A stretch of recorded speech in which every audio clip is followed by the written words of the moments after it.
Elles sont ancrées dans les villages du parc naturel, elles s'entourent de jardins, de balcons, de ferronneries travaillées et affichent d'élégantes silhouettes. Ce sont les résidences de villégiature. Donc la villégiature, c'est une pratique qui est très ancienne, en fait, qui remonte aux Romains.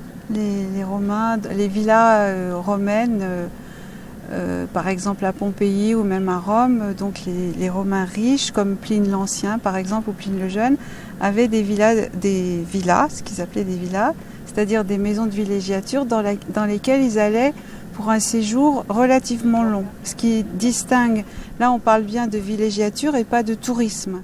La villégiature, c'est donc un séjour à la campagne dans une propriété pour y trouver le repos, le bon air et pratiquer des loisirs intellectuels, lecture, musique ou autres, avec le plus souvent un jardin pour y cultiver ses produits.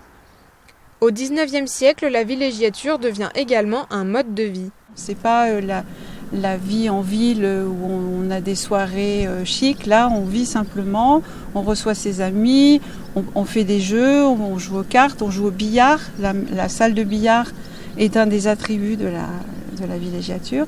Et puis, on profite de la vue aussi, parce que très souvent, ces maisons de villégiature, elles sont situées en haut d'une colline ou au bord d'une rivière, enfin en haut d'une rivière, sur les coteaux d'une rivière. Pour recenser ces villes-là, le parc réalise des inventaires en collaboration avec le service patrimoine et inventaire de la région Île-de-France. Il identifie les différentes communes et bâtiments à répertorier. Ensuite, les équipes partent sur le terrain pour faire des observations et des relevés plus précis. Ces maisons ont beaucoup de points communs architecturaux et malgré tout, il existe beaucoup de variétés de formes et de matériaux. Alors elles sont ici, c'est vraiment particulier parce que la meulière est partout. Elles sont en meulière, mais assorties de briques, assorties de céramique, de couleurs.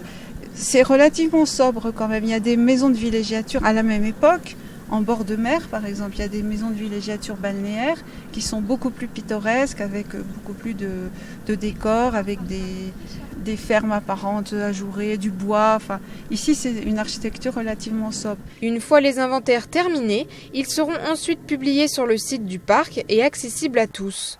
Chacun pourra ainsi en savoir un peu plus sur l'histoire de sa maison et ainsi mieux respecter l'histoire du bâti.